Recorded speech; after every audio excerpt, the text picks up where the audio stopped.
ውድ ኢትዮጵያውያን ፌስታል በእጅ ይዞ መገኘት ነው ወንጀል መሆን ያለበት ወይስ ፌስታል መንገድ ላይ መጣል ነው ወንጀል መሆን ያለበት?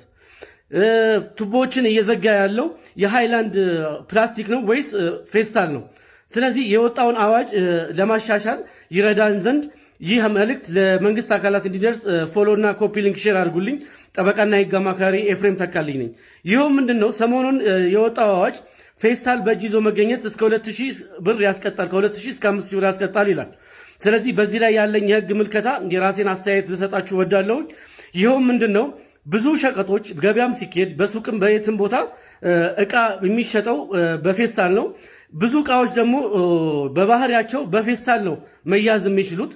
ስለዚህ ብዙ እናቶችም ሆኖ ገበያ የሚሄዱ ሰዎች በሙሉ ሱቅም እቃ የሚሸጠው በፌስታል የሚሆንበት ምክንያት በባህሪያቸው ለምሳሌ ሽንኩርት፣ ቲማቲም በወረቀት ሊጠቀለል አይችልም። ብዙ ሰው ከሱቅ እንጀራም ይገዛል። እንጀራም ደግሞ በወረቀት ሊጠቀለል አይችልም። በባህሪያቸው በሌላ ማቴሪያል በወረቀት ሊጠቀለሉ የማይችሉ ነገሮች በሙሉ በፌስታል ነው የሚደረጉት። ስለዚህ ፌስታልን ለማስወገድ አዲስ መመሪያ ወጥቶ ፌስታል መንገድ ላይ የሚጥል ሰው፣ ሃይላንድ መንገድ ላይ የሚጥል ሰው በወንጀል ሊቀጣ ይገባል መባል አለበት እንጂ በፌስታል በእጁ ይዞ የሚገኝ ሰው እንዴት ይቀጣል ይባላል? እንዲህ አይነት ምን አይነት አዋጅ ነው?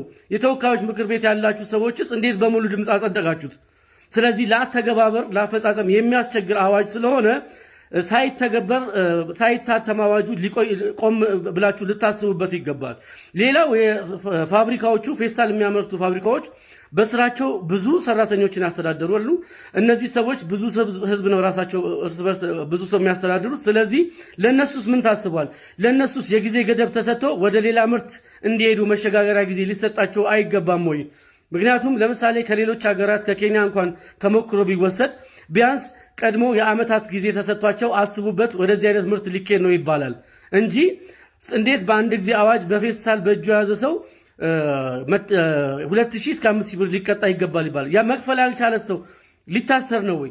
ኢትዮጵያ ውስጥ ያለን ህዝብ በሙሉ አስሮስ ይቻላል ወይ? ስለዚህ ይሄ አዋጅ ተግባራዊ ሳይሆን ሳይተገበር ተፈጻሚነት አስቸጋሪ ሲሆን ሊቆም ይገባል እላለሁኝ። የእናንተው ሌጋል ክሊኒክ ጠበቃና የህግ አማካሪ ኤፍሬም ተካልኝ ነኝ። አመሰግናለሁ።